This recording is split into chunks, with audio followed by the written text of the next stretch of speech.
हमने पहले पढ़ा कि अर्हीनियस का कॉन्सेप्ट जो था वो सिंपली ये था कि अगर वो एक एसिड वो है जो कि डिसोसिएट हो जाए और प्रोटॉन बना दे, राइट, प्रोटॉन डिसोसिएट बना के हो जाए, और डिसोसिएशन होने के बाद अगर जो हाइड्रोक्सिलिक आयन बनाता है वो बेस होती है। फिर हमने कहा ज़्यादा जनरल कॉन्सेप्ट जो है वो ब्रॉन्स्टेड और लोरी का है, और वो कॉन्सेप्ट ये है कि उसमें हम प्रोटॉन्स की बात करते हैं कि प्रोटॉन डोनर एसिड है और प्रोटॉन एक्सेप्टर बेस है, राइट। तो प्रोटॉन एक्सेप्टर बेस है, और हम इसमें यानी कि ये नहीं कह रहे कि वो सिंपली डिसोसिएट हो रहा है एसिड या बेस सिंपली डिसोसिएट हो रही है, हम ये कह रहे हैं कि वो प्रोटॉन जो डोनेट करता है वो कोई एक्सेप्टर है जो उसको एक्सेप्ट कर रहा है, राइट। ऐसे नहीं है कि वो प्रोटॉन ऐसे ही पड़ा हुआ है सोल्यूशन के अंदर, राइट, ऐसे तैर नहीं रहा प्रोटॉन, बल्कि अगर कोई प्रोटॉन डोनर है तो कोई एक्सेप्टर भी है।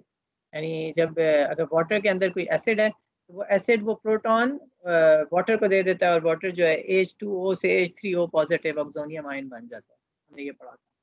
अच्छा, फिर उसके बाद हमने ब्रॉन्स्टेड लोरी कॉन्सेप्ट पढ़ने के बाद फिर हम पढ़ना शुरू कर रहे थे कि कौन से फैक्टर्स हैं किसी भी चीज़ के स्ट्रक्चर में जो उससे ज़्यादा स्ट्रॉन्ग एसिड या ज़्यादा स्ट्रॉन्ग बेस बनाते हैं, राइट, ये क्वेश्चन था। What affects the strength of N acid, और हमने 3 फैक्टर्स पढ़े थे। पहला फैक्टर था कि जो बॉन्ड स्ट्रेंथ है किसी भी एटम की जो हाइड्रोजन बॉन्ड के साथ है, वो बॉन्ड की स्ट्रेंथ क्या है। जितनी बॉन्ड स्ट्रेंथ ज़्यादा होगी वो प्रोटॉन को इतनी मुश्किल से छोड़ेगा। अगर प्रोटॉन मुश्किल से छोड़ा जाएगा तो इसका मतलब क्या है, वो वीक एसिड होगा। स्ट्रॉन्ग एसिड वो है कि जो आसानी से प्रोटॉन छोड़ दे। तो और बॉन्ड स्ट्रेंथ हमने कहा था जब डाउन द ग्रुप की हम जाते हैं तो शेल बढ़ते चले जाते हैं, न्यूक्लियस का होल्ड प्रोटॉन्स पे इलेक्ट्रॉन्स पे कम होता चला जाता है। तो down the group atomic size बड़े होने से जो बॉन्ड स्ट्रेंथ है उस एटम की हाइड्रोजन के साथ, वो बॉन्ड स्ट्रेंथ कम होती चली जाएगी। और डाउन द ग्रुप जाने से चूंकि बॉन्ड स्ट्रेंथ कम होगी, इसका मतलब है वो प्रोटॉन को आसानी से छोड़ देगा, इसका मतलब वो ज़्यादा अच्छा एसिड होगा। हमने कहा था HF की निस्बत HI यानी हाइड्रोजन फ्लोराइड की निस्बत हाइड्रोजन आयोडाइड बहुत स्ट्रॉन्गर एसिड है, राइट। फिर हमने कहा था कि डाउन द ग्रुप तो ये ट्रेंड हम देख सकते हैं, लेकिन अगर एक ही ग्रुप हो, एक ही ग्रुप के मुख्तलिफ एटम्स हैं अक्रॉस द रो, तो फिर बॉन्ड स्ट्रेंथ के बाद जो 2 और फैक्टर्स इंपॉर्टेंट थे, बॉन्ड स्ट्रेंथ की निस्बत कम लेकिन बहुत इंपॉर्टेंट फिर भी, एक था इलेक्ट्रोनेगेटिविटी उस एटम की जिससे प्रोटॉन प्रोटॉन जा रहा है, जिससे हाइड्रोजन का बॉन्ड बना हुआ है, उस एटम की इलेक्ट्रोनेगेटिविटी कितनी है। और हमने कहा था इलेक्ट्रोनेगेटिविटी जितनी ज़्यादा होगी उस एटम की, इसका मतलब क्या है कि शेयर्ड पेयर ऑफ इलेक्ट्रॉन वो एटम उतना ज़्यादा खींचेगा।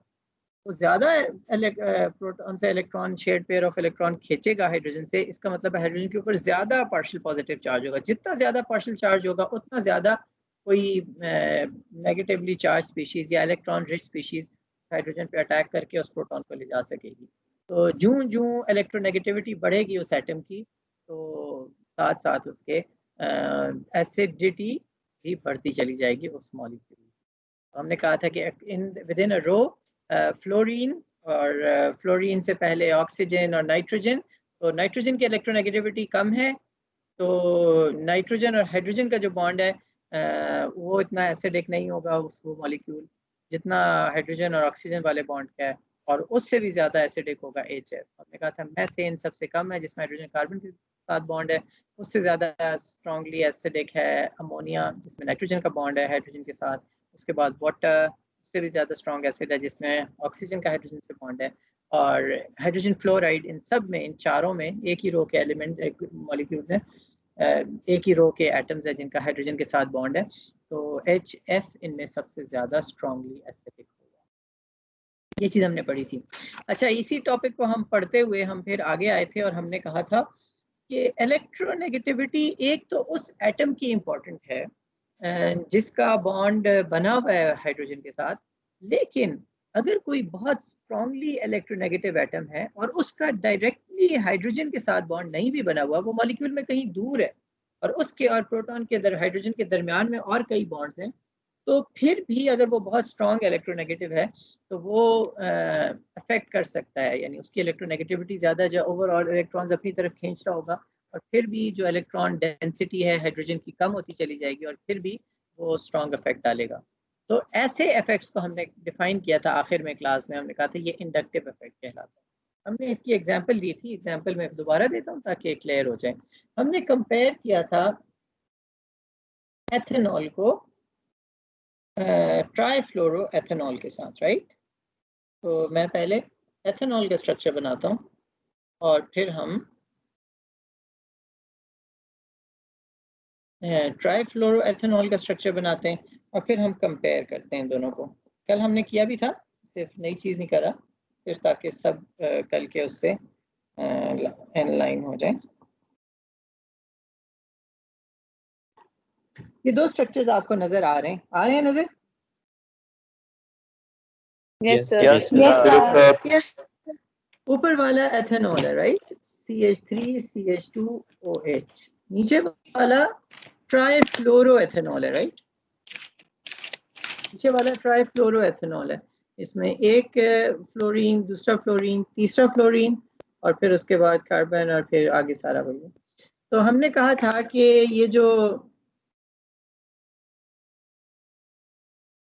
ट्राईफ्लोरोएथेनॉल के अंदर ये जो फ्लोरीन है, ये 3 फ्लोरीन्स हैं, ये तीनों कार्बन से शेयर्ड पेयर ऑफ इलेक्ट्रॉन अपनी तरफ खींच रहे हैं, क्योंकि फ्लोरीन हम सबको पता है कि वो बहुत ज़्यादा इलेक्ट्रोनेगेटिव है, राइट। इसकी वजह से इस कार्बन की इलेक्ट्रॉन डेंसिटी बहुत कम है, क्योंकि एक नहीं, दो नहीं, तीन फ्लोरीन्स उससे इलेक्ट्रॉन्स खींच रहे हैं। इस वजह से ये कार्बन ज़रा इलेक्ट्रोनेगेटिव हो जाएगा आम कार्बन की निस्बत। ये इस कार्बन से अपने इलेक्ट्रॉन्स खींचना शुरू करेगा इस शेयर्ड पेयर के, और इतने ज़्यादा खींचेगा कि ये कार्बन भी को भी इलेक्ट्रॉन्स की कमी हो जाएगी। ये फिर आगे ऑक्सीजन की तरफ से इधर खींचना शुरू कर लेगा। इसका नतीजा क्या निकलेगा कि ऑक्सीजन पहले ही इलेक्ट्रोनेगेटिव है और वो हाइड्रोजन से प्रोटॉन्स खींच रहा है, इलेक्ट्रॉन्स खींच रहा है, शेयर्ड पेयर ऑफ इलेक्ट्रॉन, लेकिन अब ये और ज़्यादा खींचना शुरू कर देगा। तो ये पूरे मॉलिक्यूल में मूवमेंट ऑफ इलेक्ट्रॉन पेयर इस तरफ जा रही है, इलेक्ट्रॉन डेंसिटी इस तरफ मूव हो रही है। इस वजह से इस हाइड्रोजन पे ज्यादा पार्शियल पॉजिटिव चार्ज होगा बनिस्बत एथेनॉल के पास पॉजिटिव के, इसके ऊपर ज्यादा पॉजिटिव है, ठीक। भाई ये उमर तारिक का क्या इशू है? ये बार बार इन्हें मैं एडमिट कर रहा हूँ, या उसके बाद फिर बार बार, ये तीसरी दफा मैंने एडमिट कर रहा हूँ, क्या चक्कर है? उमर तारिक आप क्यों बार बार क्लास से बाहर चले जाते हैं? सर नेट का इशू है सर, पता नहीं क्या हो रहा है। अच्छा चलें।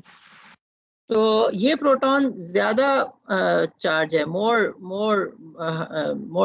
Positively charge.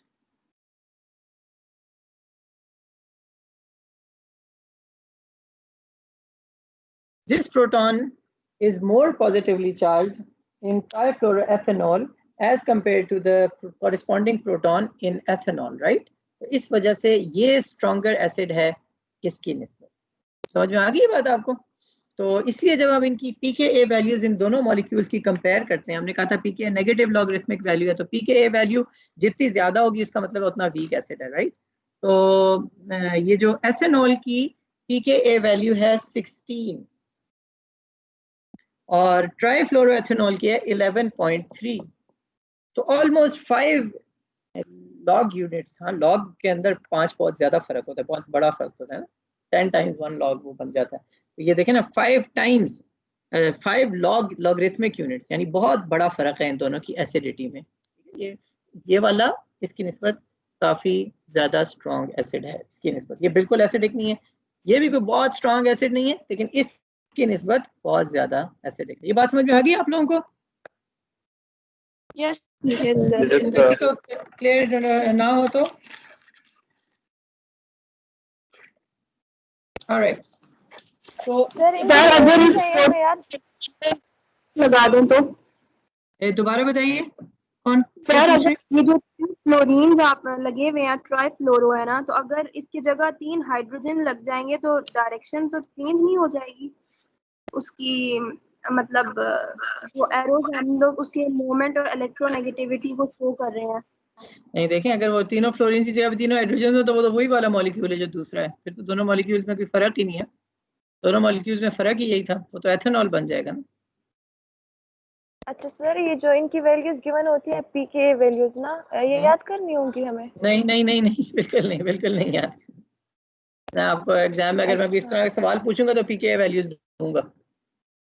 Okay sir. जो पहले क्वेश्चन कर रही थी वो फ्लोरीन हाइड्रोजन वाला, उन्हें समझ आ गई है? जी सर, समझ आ गई है। ठीक है, चले माइक म्यूट कीजिए। सर आप एक बार रिपीट कर दें, अगर पी के वैल्यू ज्यादा होगी तो क्या होगा? पीके वैल्यू जितनी ज्यादा होगी उतना वीक एसिड होगा, पीके वैल्यू जितनी कम होगी उतना स्ट्रॉन्ग एसिड होगा। ठीक है, बस इतनी सी बात। चलिए अब अगला फैक्टर इसमें देखिए जरा, ये नोट कीजिए। तो ये जो इंडक्टिव इफेक्ट्स हैं ये मॉलिक्यूल में दूर से भी इफेक्ट डालते हैं। अब हम एक और मिसाल देते हैं, इसी तरह की देखते हैं। इस तरह की हमने मिसाल दी है ना, इस तरह की एक और। ये एक मॉलिक्यूल मैं बना रहा हूँ CH3, इसको इस तरह भी CH3 लिख सकते हैं और CH3 में डायरेक्ट भी लिख सकता था, और CH2 और OH। इसको क्या कहते हैं, किसी को पता है? CH3 CH2 OH ethanol. ये एथेनॉल है। Very nice. अब मैं जरा अगर ऐसे करूं, ये जो अभी पिछले हमने स्ट्रक्चर बनाया था वही वाला था ना,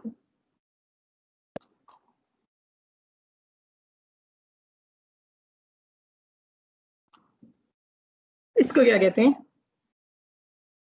एसिटिक एसिड। तो ये एथेनॉल से एसिड बन गया, इसका नाम है एथेनोइक एसिड और इसका कॉमन नेम है एसिटिक एसिड। अब ये एक एसिड है, तो ये एसिड क्यों है? एथेनॉल की निस्बत ये स्ट्रॉन्गर एसिड है। क्यों? क्योंकि देखिए इस ऑक्सीजन के साथ ये जो कार्बन लगा हुआ है, इस कार्बन के साथ डबल बॉन्ड ऑक्सीजन है। ऑक्सीजन काफी इलेक्ट्रोनेगेटिव एटम है और कार्बन के साथ इसका डबल बॉन्ड बना हुआ है। ये जो इलेक्ट्रॉन पेयर्स की डेंसिटी है बहुत ज्यादा इस ऑक्सीजन की तरफ जा रही होगी। ठीक है, इस वजह से ये कार्बन इस ऑक्सीजन से इलेक्ट्रॉन्स खींचना शुरू कर देगा, इसकी वजह से इस हाइड्रोजन के ऊपर पार्शियल पॉजिटिव चार्ज ज्यादा आएगा। इसलिए एसिडिक एसिड एथेनॉल की निस्बत ज्यादा स्ट्रॉन्ग एसिड है। ये बात समझ में आ गई आप लोगों को? एसिटिक एसिड एथेनॉल की निस्बत क्यों स्ट्रॉन्ग है? तो एथेनॉल की हमने अभी देखा था pKa थी 16, एसिटिक एसिड की pKa है सिर्फ 4.7। ये मतलब वैसे स्ट्रॉन्ग एसिड की निस्बत ये भी वीक है, लेकिन एथेनॉल तो बिल्कुल ही एसिडिक नहीं है ना। तो एथेनॉल का हमने कहा था pKa है 16 और इसकी pKa है 4.7, यानी 11.3 टाइम्स यूनिट्स का फर्क है, लॉगरिथमिक यूनिट्स का, तो बड़ा फर्क है। ये एथेनॉल की निस्बत काफी स्ट्रॉन्ग एसिड है। लेकिन अगर मैं एक और मॉलिक्यूल बनाऊं, यही मॉलिक्यूल है, यही वाला एसिटिक एसिड है, और मैं इसके तीनों हाइड्रोजन्स को फ्लोरीन से रिप्लेस कर लूं और ये बन जाए ट्राईफ्लोरो एसिटिक एसिड। अब मुझे बताइए ये मॉलिक्यूल ज्यादा स्ट्रॉन्ग एसिड होगा या एसिटिक एसिड ज्यादा स्ट्रॉन्ग होगा? ये वाला होगा। Acetic acid. सर ये वाला। ये ज्यादा स्ट्रॉन्ग होगा। जो लोग कह रहे हैं ये ज्यादा स्ट्रॉन्ग होगा, ऐशम आप बताएं, ऐशम आप बताएं ये क्यों ज्यादा स्ट्रॉन्ग होगा? बाकी माइक म्यूट करें। Yes sir. बताइए ये क्यों ज्यादा स्ट्रॉन्ग? क्योंकि इसमें फ्लोरीन की तरफ वो डेंसिटी होगी इलेक्ट्रॉन की। हाँ, ये ज्यादा इलेक्ट्रोनेगेटिव है फ्लोरीन, तो क्या करेगा? इलेक्ट्रॉन पेयर्स को अपनी तरफ खींचेगा। यस सर, उसकी फिर डेंसिटी उधर मूव हो जाएगी और वो साथ होगी। अच्छा ऐशम ठीक है, माइक म्यूट कीजिए। ये बोले जी अबीर अकरम, आप बताइए मुझे कि इन फ्लोरीन्स का तो इस हाइड्रोजन से कोई डायरेक्ट बॉन्ड है ही नहीं। इन फ्लोरीन्स का 1 2 3 फ्लोरीन्स का इस हाइड्रोजन से ताल्लुक है ही नहीं, तो फिर ये क्यों अफेक्ट कर रहे हैं इस हाइड्रोजन को? इस इफेक्ट को क्या कहते हैं? Inductive effect. Inductive effect. ठीक है, तो ये इफेक्ट इस फ्लोरीन का इस हाइड्रोजन पे जो पड़ रहा है, 1 बॉन्ड 2 बॉन्ड 3 बॉन्ड और 4 बॉन्ड, 4 बॉन्ड दूर है लेकिन 3 फ्लोरीन्स है ना, इसलिए वो इफेक्ट अपना उधर तक पहुंचा रहे हैं। तो हमने कहा एसिटिक एसिड की pKa है 4.7, इस ट्राईफ्लोरो एसिटिक एसिड की pKa है 0.5। देखिए इसका ये उससे भी कई गुना ज्यादा स्ट्रॉन्ग एसिड है। 4 लॉगरिथमिक यूनिट्स का फर्क है, जो कि बहुत बड़ा फर्क होता है। ये आपको समझ में आ रहा है जी? Yes sir. Yes sir. Sir ये प्रोटीन Yes, sir. सर जी जिशान आप क्या पूछ रहे हैं? सर इस स्ट्रक्चर में ये फ्लोरीन जो है ना, ये और डबल बॉन्ड O जो है उसको इफेक्ट करेगा? सब पे इफेक्ट जा रहे हैं, इंडक्टिव इफेक्ट उधर तक जा रहा है ना, वो आगे तक जाएगा।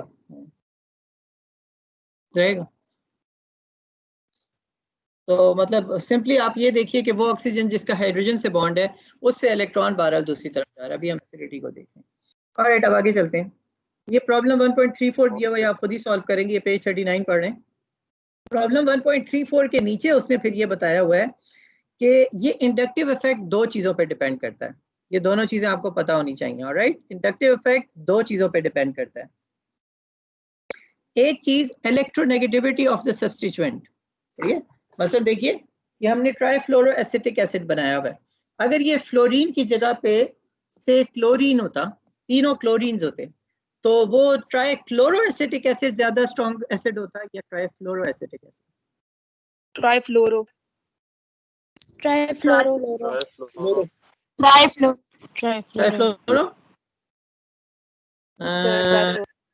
ट्राइफ्लोरो, ठीक है, क्योंकि फ्लोरीन की इलेक्ट्रोनेगेटिविटी ज्यादा है क्लोरीन की निस्बत। तो सब हम एग्री कर रहे हैं इसको। तो एक ये फैक्टर है जिसके ऊपर इंडक्टिव इफेक्ट की स्ट्रेंथ डिपेंड कर रही है। इंडक्टिव इफेक्ट अगेन क्या है? डायरेक्टली बॉन्डेड एटम के साथ, वो बॉन्ड नहीं बना हुआ एटम का, दूर है, अक्रॉस द बॉन्ड्स इफेक्ट कर रहा है। तो पहली चीज जो डिपेंड कर रही है, वो चीज जो इंडक्टिव इफेक्ट एक्सर्ट कर रही है, वो सब्स्टिट्यूएंट की इलेक्ट्रोनेगेटिविटी कितनी है। जितनी उसकी ज्यादा इलेक्ट्रोनेगेटिविटी होगी, उतना उसका इलेक्ट्रॉन विड्रॉइंग इफेक्ट उतना ज्यादा होगा, ठीक है। जितनी इलेक्ट्रोनेगेटिविटी ज्यादा होगी, उतना इलेक्ट्रॉन विड्रॉइंग इंडक्टिव इफेक्ट उसका ज्यादा होगा। दूसरी चीज जिसके ऊपर, दो चीजें हैं ना हमने कहा जिसके ऊपर इंडक्टिव इफेक्ट की स्ट्रेंथ डिपेंड करेगी। पहली चीज थी इलेक्ट्रोनेगेटिविटी ऑफ द सब्स्टिट्यूएंट, दूसरी चीज है कि नंबर ऑफ बॉन्ड्स कितने हैं इसके और उस हाइड्रोजन एटम के दरमियान में। ऑलराइट, तो मसलन इसी मॉलिक्यूल को ज्यादा होती है तो इजीली इलेक्ट्रॉन लूज भी नहीं करता ना सर। इसकी इलेक्ट्रोनेगेटिविटी ज्यादा होती है, वो इलेक्ट्रॉन लूज नहीं करता इतनी, ठीक है, ठीक है। अच्छा जी, एक और हम मॉलिक्यूल बनाते हैं, जरा बड़ा बनाना पड़ेगा ये दूसरे नंबर ऑफ बॉन्ड्स को शो करने के लिए। तो ये जरा आपको ताकि समझ में आ जाए बुक की एग्जांपल कि यही मॉलिक्यूल, अभी तो हम 2 कार्बन वाला एसिड बना रहे थे ना, एसिटिक एसिड जो कि एथेनॉल से बना था। हम एक 4 कार्बन वाला एसिड बनाते हैं। ऑलराइट, 4 कार्बन, 1 2 3 4, ठीक है। आखिरी कार्बन के ऊपर हम COOH कर देते हैं। तो COH कार्बोक्सिलिक एसिड्स इसीलिए एसिड्स होते हैं कि इसमें जो OH में जो O के साथ H लगा हुआ है, इससे आसानी से इलेक्ट्रॉन जा सकते हैं, क्योंकि C डबल बॉन्ड O की वजह से इलेक्ट्रॉन इधर ही ऑक्सीजन चेंज। ये सबको समझ में आ रही है ना कार्बोक्सिलिक एसिड्स क्यों एसिड होते हैं? यस सर, ठीक है, ये हम जब वो आएंगे उधर पढ़ेंगे भी। अच्छा, अब ये अगर मैं इधर 2 हाइड्रोजन इसके, 2 हाइड्रोजन इसके और 3 हाइड्रोजन इसके, तो 4 कार्बन हो, 4 कार्बन के जो एल्केन होती है उसे क्या कहते हैं? CH3 CH2 CH2 CH3। 4 carbon के एल्केन को हमने पढ़ा ब्यूटेन। ब्यूटेन। 4 कार्बन के कार्बोक्सिलिक एसिड को कहेंगे ब्यूटानोइक एसिड, ठीक है, ब्यूटानोइक एसिड। ये हम पढ़ेंगे भी, आगे जाके पढ़ेंगे भी, लेकिन इतना आसान है, आपने पहले पढ़ा भी हुआ है, ठीक है। इसे कहते हैं ब्यूटानोइक एसिड, ठीक है, ब्यूटानोइक एसिड। अब देखिए, मैं आपको ये एक्सप्लेन करने लगा हूँ कि अगर सब्स्टिट्यूएंट इस प्रोटॉन के करीब होगा तो उसका इंडक्टिव इफेक्ट इस पे ज्यादा होगा, अगर दूर होगा तो कम होगा।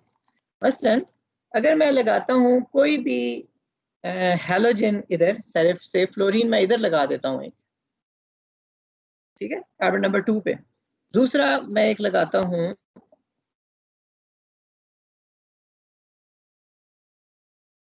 इधर, हाइड्रोजन ही चल रही हैं, इधर भी हाइड्रोजन है,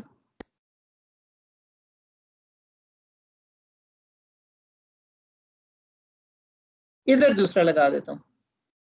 फर्क क्या है जी? एक में मैंने ये जो ऊपर वाला स्ट्रक्चर है, इसमें मैंने ये कार्बन नंबर 2 पे क्लोरीन लगाई है, फ्लोरीन लगाई है, सॉरी फ्लोरीन लगानी थी, सॉरी, दोनों में मैंने फ्लोरीन ऐड किए हैं। एक में मैंने फ्लोरीन कार्बन नंबर 2 पे ऐड किए, दूसरे में मैंने फ्लोरीन कार्बन नंबर 4 पे ऐड किए। यानी इसका जो कार्बन जिसके साथ ऑक्सीजन हाइड्रोक्सिलिक ग्रुप है, उसके साथ वाले कार्बन पे फ्लोरीन है, दूसरे में इस पे फ्लोरीन है, ठीक है। फ्लोरीन का काम एक ही है, इंडक्टिव इफेक्ट के थ्रू वो इलेक्ट्रॉन विड्रॉइंग ग्रुप है, इलेक्ट्रॉन डेंसिटी अपनी तरफ खींच रहा है, बहुत हाईली इलेक्ट्रोनेगेटिव है। अब मुझे बताइए, ये ऊपर वाला ज्यादा स्ट्रॉन्ग एसिड होगा या नीचे वाला? जो लोग अभी तक बोल चुके हैं वो ना बोलें प्लीज, अभी तक जो लोग बोल रहे थे क्लास में वो खामोश रहें। जो लोग बोल चुके हैं क्लास में अभी तक वो खामोश रहें, अपने माइक म्यूट कर लें। जो बाकी लोग हैं उनमें से कोई बताए कि ऊपर वाला स्ट्रॉन्ग एसिड होगा या नीचे वाला? नीचे वाला। ये कौन बोला है? मुहिबुल्लाह। मुहिबुल्लाह। नीचे वाला ज्यादा स्ट्रॉन्ग एसिड होगा, क्यों? सर क्योंकि सर में इसमें बॉन्ड ज्यादा है हाइड्रोजन और फ्लोरीन के बीच में। बॉन्ड ज्यादा होंगे तो फ्लोरीन अपना ज्यादा आसानी से इफेक्ट डाल सकेगा या करीब होके ज्यादा इफेक्ट उसका होगा? सॉरी सर ऊपर वाला होगा। कंफ्यूज हो गया था सर। कंफ्यूज हो गए थे। तो अब आप कह रहे हैं कि ऊपर वाला। भाई बाकी कोई बताए? सर ऊपर वाला सर ऊपर वाला होगा, ऊपर वाला जो होगा। पहले बोले वो नहीं बोलेंगे। कोई और? कोई नया बंदा? कोई ऐसा जो क्लास में अभी तक ना बोला हो वो बताए।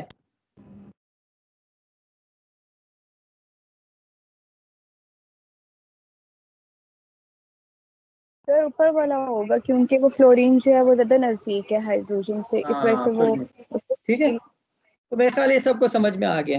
तो इसीलिए इस तरह की बुक में जो उसने एग्जाम्पल दी हुई है उसमें जहां जहां पे मैंने फ्लोरीन डाला हुआ था ना वहां पे उसने क्लोरीन लगाया हुआ है। तो जो 2-क्लोरोब्यूटानोइक एसिड है उसकी pKa है 2.8 और जो 4-क्लोरोब्यूटानोइक एसिड है उसकी pKa है 4.5। तो इसलिए ये हमें समझ में आ गया कि कौन सा ज़्यादा strong acid. Meeting is cancel. चलो मेरी मीटिंग कैंसिल होगी है। अच्छा चलो मैं 11:15 तक कर लेता हूँ। मैं उनसे एक मैं कॉल कर लूँ। मैं ये वीसी ऑफिस से मुझे मैसेज आया, मैं कॉल कर लूँ। Yes sir. Yes sir. Yes, sir sir अबे यार ये रिकॉर्डिंग भी साथ चल रही है, सारी रिकॉर्डिंग में। चले अस्सलाम वालेकुम। अस्सलाम। अच्छा मीटिंग कैंसिल हो गई है। अच्छा अच्छा तो वो अच्छा यानी आज पोस्टपोन हुई है, आज ही लेट हो रही है या किसी और दिन हो रही है? किसी और दिन। चलें ठीक है, शुक्रिया बहुत। अच्छा सॉरी, मुझे एक कॉल और करने दें। एक और बंदे को मैंने बुलाया हुआ था इसी मीटिंग के लिए दूर से। मैं उन्हें बता दूं कि मीटिंग कैंसिल होगी।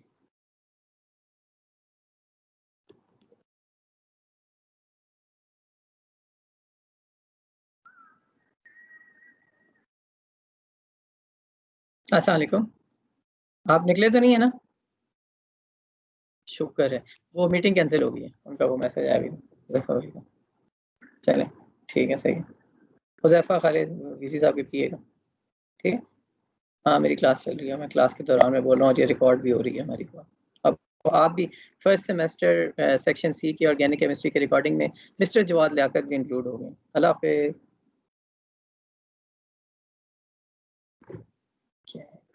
अच्छा लेट्स क्या हम बात कर रहे थे? क्लोरीन की ओए मैं इतनी आसानी से मैं इसका वही माइक ही म्यूट कर देता अपना, फिर मैं जो मर्जी बोलता रहता है ना। कितनी बेवकूफ़ी है, लेकिन चले है। Yes, जी हाँ। सर। ये जी सर किस पे हो रहा है? बेवकूफ़ी पे हो रहा है। नहीं सर, माइक म्यूट कर देते। हाँ ना, और मैंने नहीं किया तो मैंने बेवकूफ़ी की है। इस पे आपने बड़े दिल खोल के यस सर कहा है। चले ये जरा बात हम ये कर रहे थे कि 2-क्लोरोब्यूटानोइक एसिड और 4-क्लोरोब्यूटानोइक एसिड में से ज्यादा स्ट्रॉन्ग एसिड कौन सा होगा, या 2-फ्लोरो और 4-फ्लोरो का कंपैरिजन हो। तो 2-फ्लोरो में का मतलब ये है कि वो फ्लोरीन, या 2-क्लोरो में क्लोरीन वो उस प्रोटॉन के जो एसिडिक प्रोटॉन है जिसने जाना है उसके ज्यादा करीब है, तो उसका इंडक्टिव इफेक्ट स्ट्रॉन्गर होगा, स्ट्रॉन्ग एसिड होंगे बनिस्बत 4-फ्लोरो या 4-क्लोरो के। ठीक है। अभी रकरम आपका माइक, अगर आपने कोई क्वेश्चन नहीं करना तो माइक शुक्रिया। सर अगर कोई ऐसा मॉलिक्यूल है कि जिसकी इलेक्ट्रोनेगेटिविटी ज्यादा है और दूसरा मॉलिक्यूल है जिसमें नंबर ऑफ बॉन्ड ज्यादा है, तो हम किसको कंसिडर करेंगे? ये डिपेंड करेगा कितना बॉन्ड्स का कितना डिफरेंस है, उनका इलेक्ट्रोनेगेटिविटी का डिफरेंस कितना ज्यादा है उसके हिसाब से होगा। तो अगर बहुत ज्यादा फर्क है इलेक्ट्रोनेगेटिविटीज का और बॉन्ड्स का इतना डिफरेंस नहीं है तो फिर आप इलेक्ट्रोनेगेटिविटी को कंसिडर करेंगे। और अगर बॉन्ड बहुत ही दूर है, वो 10 कार्बन दूर है, तो भले जितना भी इलेक्ट्रोनेगेटिव हो उसका इफेक्ट नहीं होगा इतना। डिपेंड करेगा, ठीक है, कि कितना।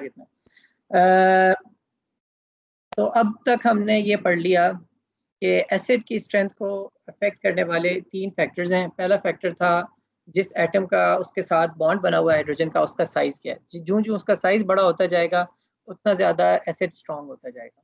दूसरा फैक्टर था उस एटम की इलेक्ट्रोनेगेटिविटी जिसका हाइड्रोजन के साथ बॉन्ड बना हुआ है। जो वो ज़्यादा इलेक्ट्रोनेगेटिव होता जाएगा साथ साथ ही वो ज़्यादा स्ट्रॉन्ग एसिड होता जाएगा। और हमने कहा ये सिर्फ उस एटम तक महदूद नहीं है जो जिसका डायरेक्टली बॉन्ड हाइड्रोजन के साथ बना हुआ है, लेकिन अगर हाइड्रोजन ये है, सिर्फ यही एटम ही, इससे आगे वाले भी जो एटम है उनका कोई सब्स्टिट्यूएंट ऐसा है जो कि इलेक्ट्रॉन विड्रॉइंग इसका इफेक्ट है, तो वो भी इलेक्ट्रॉन विड्रॉ कर रहा होगा, तो इंडक्टिव इफेक्ट के थ्रू ये भी उसको स्ट्रॉन्ग एसिड बना रहा होगा।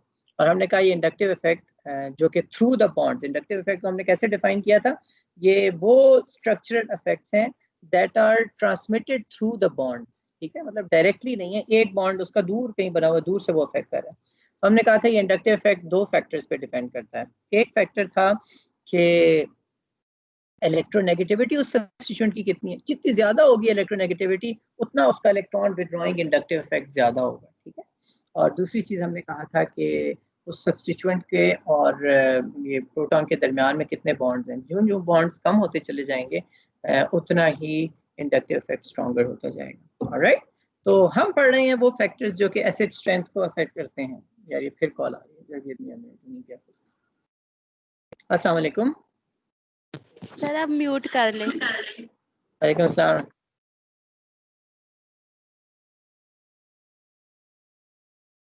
नहीं अभी मेरी क्लास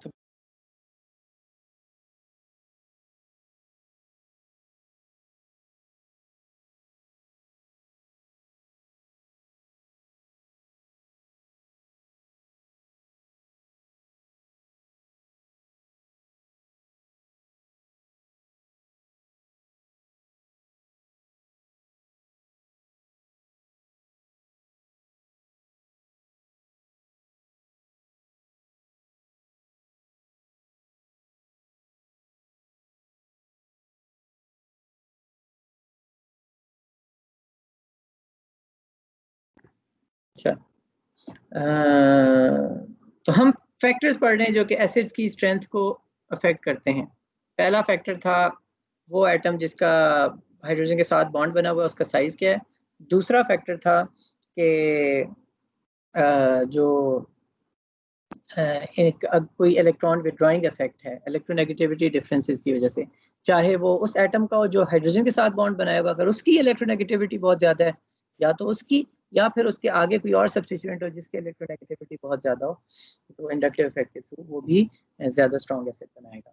तीसरा फैक्टर जो कि किसी एसिड की स्ट्रक्चरल फैक्टर जो कि किसी एसिड की स्ट्रेंथ को अफेक्ट करता है वो है electron delocalisation in the conjugate base. ये भी बहुत इंपॉर्टेंट है। अगर ये आप देखिए एग्जाम्पल इसकी क्लासिकल एग्जाम्पल जो आपकी टेक्स्ट बुक में भी रखी हुई है, आपने जो पहले जो एसिड्स पढ़े हुए इससे पहले जो बहुत ज़्यादा आमतौर पे नाइट्रिक एसिड और सल्फ्यूरिक एसिड और हाइड्रोजन क्लोराइड, उनमें से एक हाइड्रोक्लोरिक एसिड। नाइट्रिक एसिड का स्ट्रक्चर, नाइट्रिक एसिड होता है ना HNO3, तो HNO3 का अगर हम स्ट्रक्चर लिखें तो वो इस तरह का होगा, लुईस स्ट्रक्चर। ऑक्सीजन का बॉन्ड हाइड्रोजन के साथ, आगे इसका नाइट्रोजन के साथ, और नाइट्रोजन का आगे दो ऑक्सीजन के साथ, ठीक है। एक इसका इलेक्ट्रॉन पेयर आ गया। अब मुझे जरा आप लोग वैसे इधर बुक में दिए हुए आप लोग देख के बना देंगे वरना समय में। तो ऑक्टेट हमने पूरे कर, याद है ना हमने जो लुईस फार्मूला लिखने का तरीका देखा था कि ऑक्टेट सबके हम पूरे करते हैं। तो इस ऑक्सीजन के 1 2 3 4 और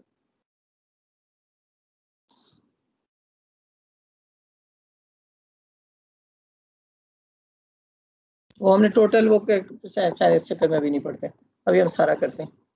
तो ये वाला जो है ना, ये इस अपने इलेक्ट्रॉन पेयर के साथ ना इधर एक डबल बॉन्ड बना लेगा, ठीक है। क्योंकि ये डबल बॉन्ड बना लेगा इसकी वजह से इसके ऊपर नेगेटिव चार्ज आ जाएगा जिसके साथ इसने डबल बॉन्ड बनाया हुआ है इस ऑक्सीजन पे, और इस नाइट्रोजन के ऊपर पॉजिटिव चार्ज आ जाएगा। ये फॉर्मल चार्ज आप लोग खुद ही कैलकुलेट कर लेंगे, मेरा ख्याल है अभी मुझे कराने की जरूरत नहीं, राइट। Yes sir. ठीक है, ओ सॉरी, ये डबल बॉन्ड वाले के ऊपर नहीं नेगेटिव चार्ज आएगा, दूसरे के ऊपर नेगेटिव चार्ज।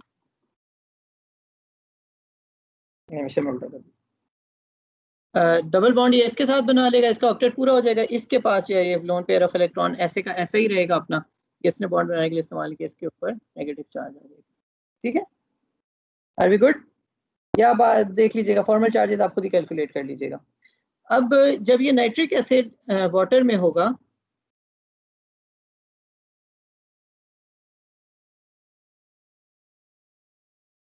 वाटर मैंने ड्रॉ किया ये, ठीक है, ये वाटर है।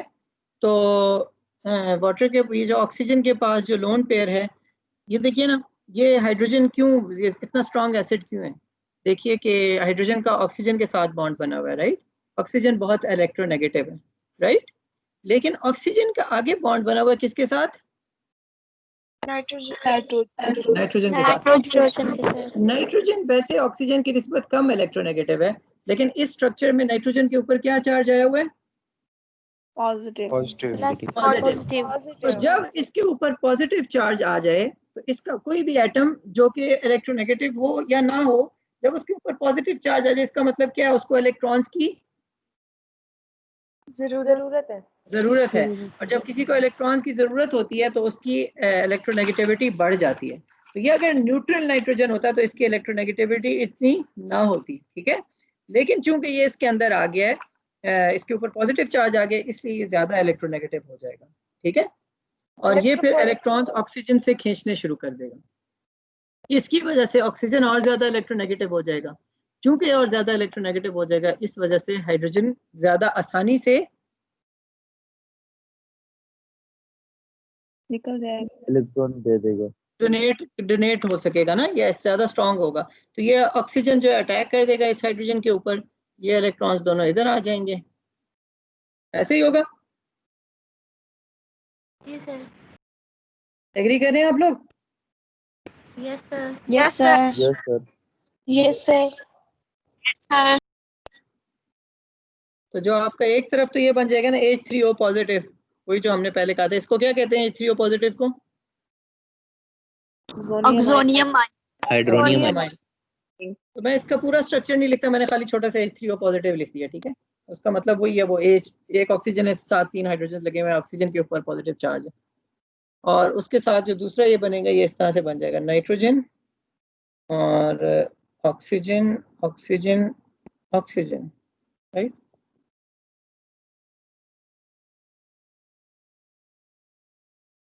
अच्छा, इधर रख के लिखूं ना ज्यादा।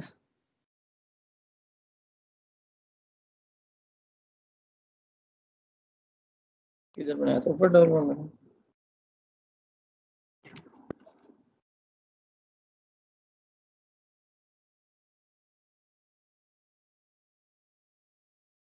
पता नहीं क्लियर पढ़ा जा रहा है या नहीं पढ़ा जा रहा।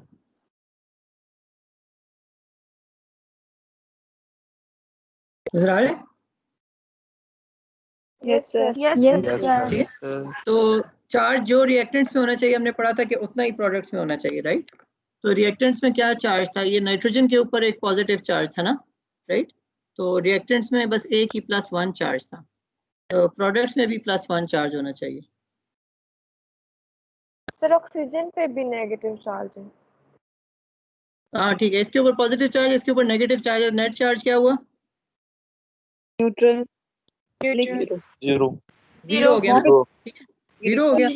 अच्छा, अब इधर आए, अब इधर प्रोडक्ट्स में नोट करें, ये वाला तो पॉजिटिव और नेगेटिव वैसे ही है ना, तो ये तो जीरो हो गया। इधर इस ऑक्सीजन के ऊपर नेगेटिव चार्ज आया है, सॉरी मैं नीचे किया हुआ था, मुझे पता नहीं चला। ये देखिए, ये पॉजिटिव नेगेटिव तो वैसे ही है जैसे यहाँ पे था। यहाँ पर आगे इधर नेगेटिव चार्ज आया है तो इधर पॉजिटिव भी आ गया ना, ठीक है। तो ओवरऑल इधर भी न्यूट्रली, मतलब ओवरऑल न्यूट्रिएंट्स प्रोडक्ट्स पे नेट चार्ज जीरो ही है, ठीक है।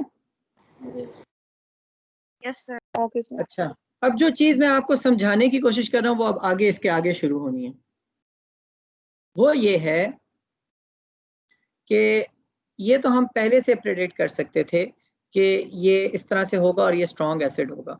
लेकिन नाइट्रिक एसिड के स्ट्रॉन्ग एसिड होने की एक वजह तो ये है जो हमने पहले देख ली। ये जो नाइट्रोजन है, इसके ऊपर पॉजिटिव चार्ज है, इस पॉजिटिव चार्ज की वजह से ये इलेक्ट्रोनेगेटिव हो जाता है, ये ऑक्सीजन से इलेक्ट्रॉन्स खींचना शुरू करता है और इलेक्ट्रॉन खींचने की वजह से वो ज्यादा स्ट्रॉन्ग एसिड हो जाता है। दूसरी वजह अब हम आपको बताने लगे, ये वही फैक्टर है जो कि अभी हमने पढ़ा है। वो क्या फैक्टर है? ये देखिए, ये जो इस ऑक्सीजन के ऊपर नेगेटिव चार्ज है, ये नेगेटिव चार्ज है इस ऑक्सीजन के ऊपर, ये जो नाइट्रेट आयन बना है ना NO3, इसे नाइट्रेट आयन कहते हैं, राइट। तो इसके ऊपर जो नेगेटिव चार्ज है, इसकी कॉन्जुगेशन है इस डबल बॉन्ड के साथ। कॉन्जुगेशन समझते हैं आप लोग? यस सर, एसिड का जो होता है वो बेस बन जाती है तो उसे कॉन्जुगेट बेस कहते हैं। नहीं, इसकी बात मैं नहीं कर रहा, कॉन्जुगेशन बताना पड़ेगा।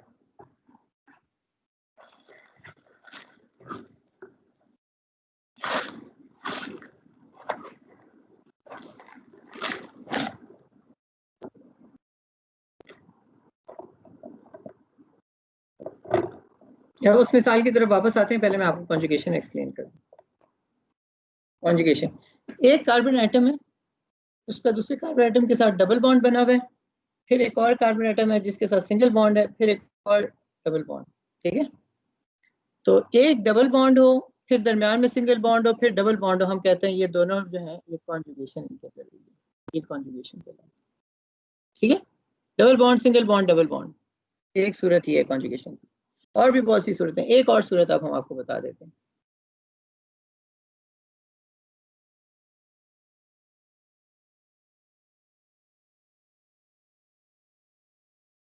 ठीक है, ये इधर इलेक्ट्रॉन पेयर हो या नेगेटिव चार्ज हो, ये कि इस कार्बन का इधर डबल बॉन्ड बना हुआ है, डबल बॉन्ड के बाद सिंगल बॉन्ड है, लेकिन जो अगला कार्बन एटम है उसके ऊपर चार्ज है, ठीक है।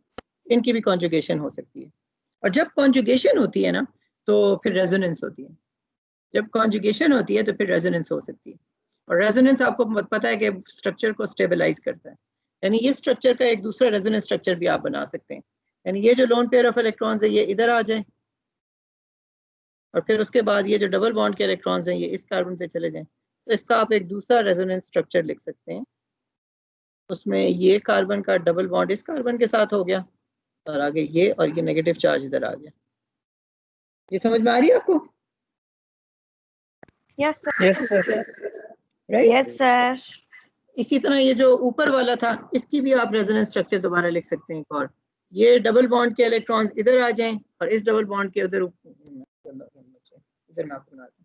जो ऊपर हमने डबल बॉन्ड वाला केस किया था कि एक कार्बन एटम, उसका डबल बॉन्ड एक दूसरे कार्बन के साथ, फिर सिंगल, और फिर डबल बॉन्ड कार्बन।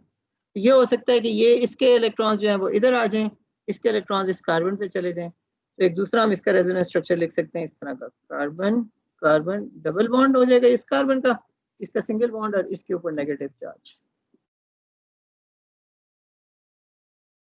राइट, और इसके ऊपर पॉजिटिव चार्ज आ जाएगा इस वाले कार्बन पे। समझ आ रही है आपको? Yes sir. Yes sir. सबको समझ आ रही है ये बात? Sir yes sir. Sir yes Yes, sir. sir. Conjugation होती है, उसका नतीजा क्या निकलता है? Electron delocalisation. कॉन्जुगेशन के नतीजे में क्या होता है? इलेक्ट्रॉन इलेक्ट्रॉन डीलोकलाइजेशन का क्या मतलब है कि मसलन अब ये जो दो स्ट्रक्चर्स हैं इसके अंदर ये जो डबल बॉन्ड के इलेक्ट्रॉन्स हैं, क्या ये इन दोनों कार्बन के दरमियान में या इन दोनों कार्बन के दरमियान में? हमने कहा था ना ये इन दोनों के दरमियान में पाए इलेक्ट्रॉन्स, ना इन दोनों के दरमियान में, बल्कि असल में इलेक्ट्रॉन्स सारों के दरमियान में बिखरे हुए हैं। असल स्ट्रक्चर ना ये वाला है ना ये वाला है, असल स्ट्रक्चर इनके दरमियान में कोई और चीज है, राइट। ये हमने रेजोनेंस पढ़ी थी ना। Yes sir.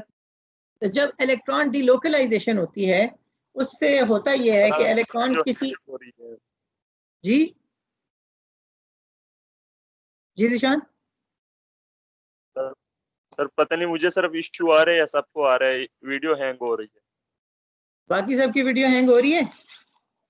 सर मेरी भी हो रही तो सर कुछ लोगों की हो रही है जिनकी तरफ से। अच्छा बात, अब हम सर क्या नहीं कर हो रही, सकते हैं? क्लियर है, उन कनेक्ट कुछ लोगों की प्रॉब्लम क्लियर है, कुछ की नहीं है, तो इसका मतलब है लोगों की तरफ मसला है। तो हम जब कॉन्जुगेशन की बात कर रहे हैं तो हम कहते हैं कि कॉन्जुगेशन की वजह से इलेक्ट्रॉन डीलोकलाइजेशन हो जाती है, यानी इलेक्ट्रॉन सिर्फ एक एटम पे कॉन्सेंट्रेटेड नहीं होते बल्कि they are spread across the conjugated system. Resonance होती है, एक से ज्यादा रेजोनेंस फॉर्म हम स्ट्रक्चर के लिख सकते हैं। तो जब इलेक्ट्रॉन डीलोकलाइजेशन हो, ये कॉन्जुगेशन के नतीजे में होती है इलेक्ट्रॉन डीलोकलाइजेशन, तो उसके नतीजे में एक से ज्यादा रेजोनेंस स्ट्रक्चर्स लिखे जा सकते हैं। और जब एक से ज्यादा रेजोनेंस स्ट्रक्चर्स किसी स्ट्रक्चर के लिखे जा सकते हो तो जो रेजोनेंस स्ट्रक्चर्स होते हैं वो ऐसे स्ट्रक्चर ज्यादा स्टेबल होते हैं, राइट। एग्री करें सब इससे? Yes sir. Yes, sir. सब फॉलो कर रहे हैं? Yes sir. Yes, Yes, Yes, sir. sir. Follow. तो Yes, sir. अगर किसी स्ट्रक्चर के रेजोनेंस फॉर्म्स लिखी जा सकती हों वो ज्यादा स्टेबल होगा। अब हम वापस आते हैं नाइट्रिक एसिड के केस की तरफ।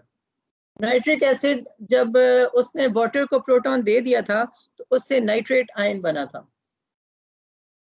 और नाइट्रेट आयन में नाइट्रोजन के ऑक्सीजन के साथ 3 ऑक्सीजन के साथ बॉन्ड बने हुए थे।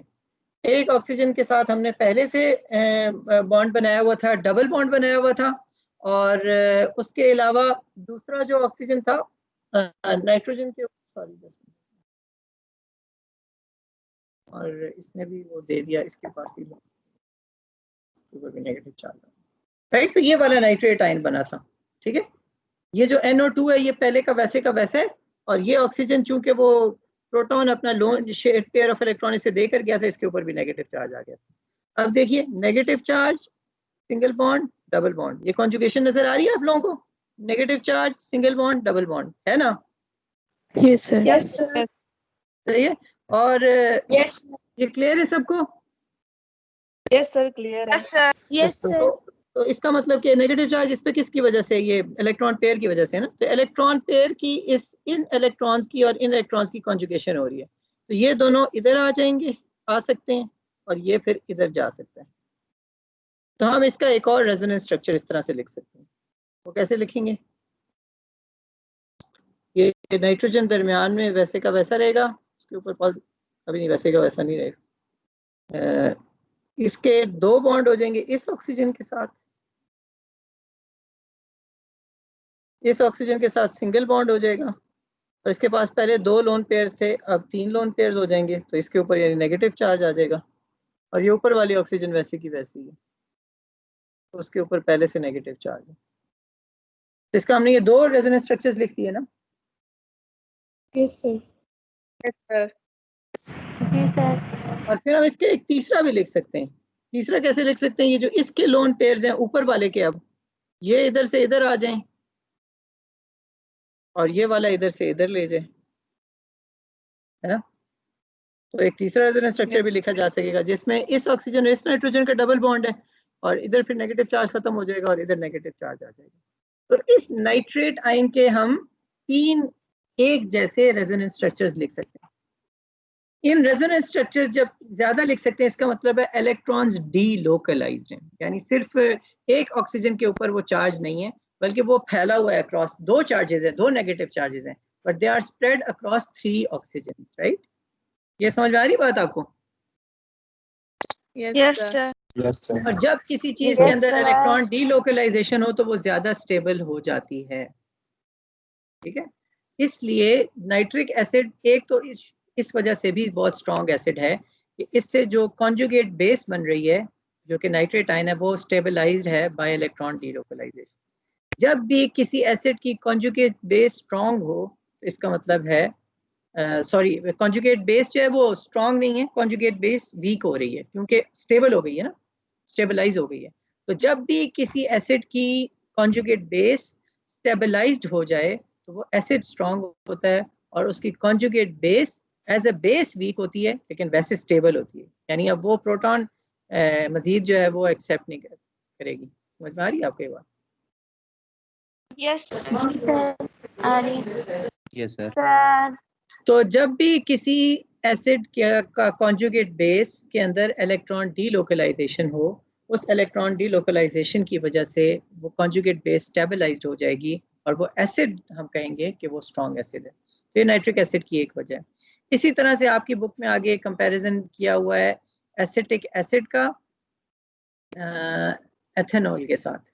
तो एसिटिक एसिड एथेनॉल की निस्बत जो स्ट्रॉन्ग एसिड है, एक तो हमने पिछले सेक्शन में इलेक्ट्रोनेगेटिविटी डिफरेंस पे एक्सप्लेन किया, इलेक्ट्रॉन डीलोकलाइजेशन की वजह से भी, क्या आप देख सकते हैं, एग्जांपल समझ में आ जाएगी आपको। फिर तीसरी एग्जांपल आपकी टेक्स्ट बुक में दी हुई है फिनोल की, कि फिनोल जो है वो क्यों ज़्यादा स्ट्रॉन्ग एसिड है बनिस्बत दूसरे सिंपल अल्कोहल्स के। इनमें से मैं एक आध मिसाल मैं करा देता हूँ। फिनोल की मैं बता देता हूँ, एसिटिक एसिड की आप लोग खुद कर लीजिएगा, ना समझ में आए तो फिर मुझसे बाद में पूछ लीजिए।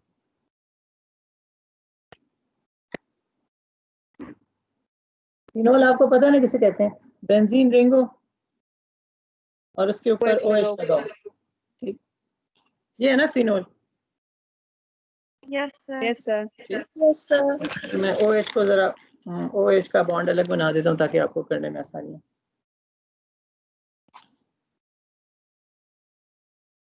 तो ये अगर एसिड है, लोरी ब्रोस्टेड एसिड है, इसका मतलब है ये वाटर को डोनेट कर रहा है ना प्रोटॉन। तो वाटर का स्ट्रक्चर बनाना है हमने, राइट। अब ये जो है ये अब इस ऑक्सीजन की वजह से ये जो है ना, ऑक्सीजन के साथ इधर कोई वो उस तरह से कार्बोक्सिलिक ग्रुप नहीं लगा हुआ, वो राइट CO नहीं लगा हुआ, तो इसलिए इसको सिंपल इलेक्ट्रोनेगेटिविटी डिफरेंस की वजह से बहुत ज्यादा इसको बेसिक एसिड नहीं होना चाहिए।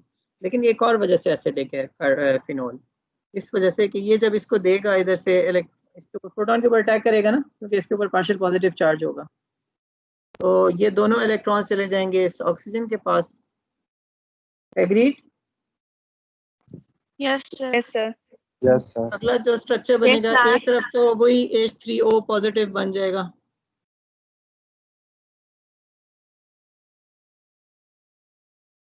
H3O पॉजिटिव मैंने नीचे बना दिया। दूसरा जो ये जो फेनोलेटाइन बनेगा ये कैसा होगा? ऐसा होगा, बेंजीन रिंग वैसे का वैसा, और इस ऑक्सीजन के पास पहले 2 लोन पेयर्स ऑफ इलेक्ट्रॉन थे, अब तीसरा भी आ गया, इसकी वजह से इसके ऊपर नेगेटिव चार्ज आ गया। एग्री करें, यही स्ट्रक्चर बन रहा है। Yes sir. Yes sir. Yes sir. अब देखिए, सर। अब देखिए जरा, ये जो फेनोलेट आयन है इसके अंदर ये जो लोन पेयर ऑफ इलेक्ट्रॉन्स हैं 3, ठीक है, lone pair of electron, single bond, double bond, conjugation है ना। जी सर। तो ये इधर से इधर आ सकेंगे और ये इधर से इधर आ सकेगा। तो अगला इसका आप एक रेजोनेंस स्ट्रक्चर अगला एक और लिख सकते हैं, ये स्ट्रक्चर ध्यान में रखें। तो अगला फिर ऐसा आपकी बुक में सारे लिखे हुए हैं, तो आप देख के कर लीजिएगा।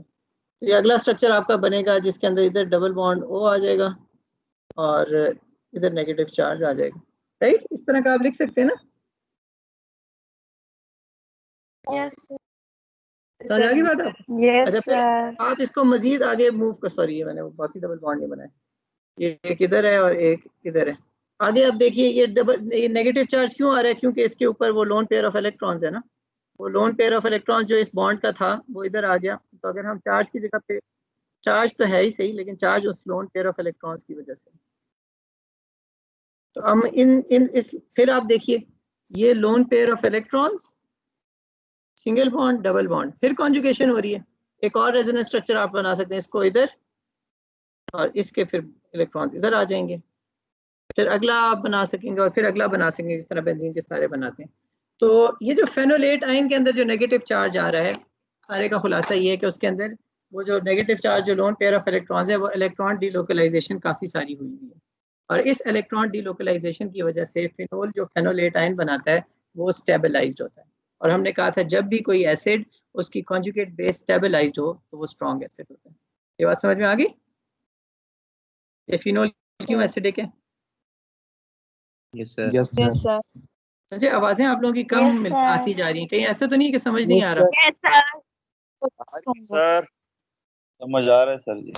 अच्छा, इसके आगे प्रॉब्लम 1.38 लिखा हुआ है जो आपके सॉल्व करेंगे आप, उसके नीचे लिखा हुआ है कि ऑर्गेनिक केमिस्ट्री, ये बड़ा इस सारे का खुलासा है जो आज हमने पढ़ा है। ये मैं पढ़ रहा हूँ और आप लोग समझें जरा।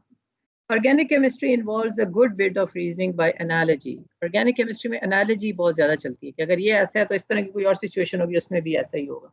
And looking for trends. At the beginning of this section, we listed 3 ways that structure can affect acidity.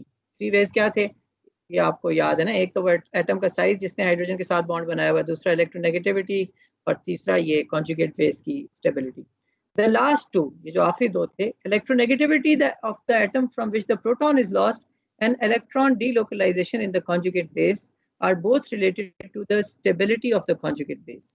A useful trend emerges, और ये आपको जहन में रखना है. Factors that stabilize the conjugate base increase the acidity of the parent acid.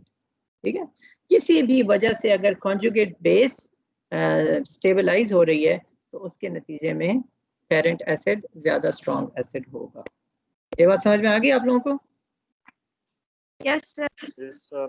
Alright. Yes sir.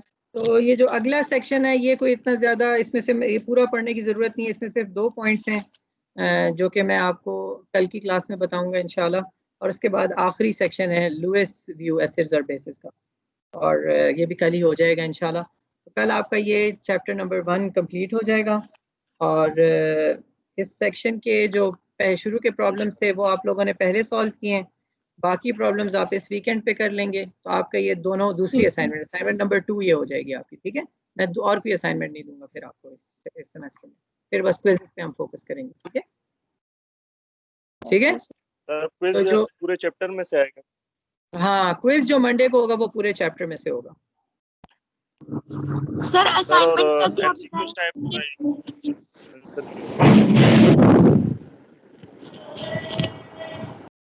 बस आपको ये जिस तरह के प्रॉब्लम्स थे ना ये बुक के अंदर, इसी तरह से होगा।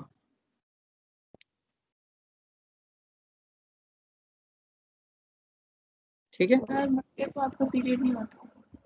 हाँ मंडे को नहीं, ट्यूसडे को यार, वही नहीं, ठीक है। जो अगले वीक में मेरी जो पहली क्लास है। सर प्रॉब्लम हो गई? जी प्रॉब्लम्स होंगे।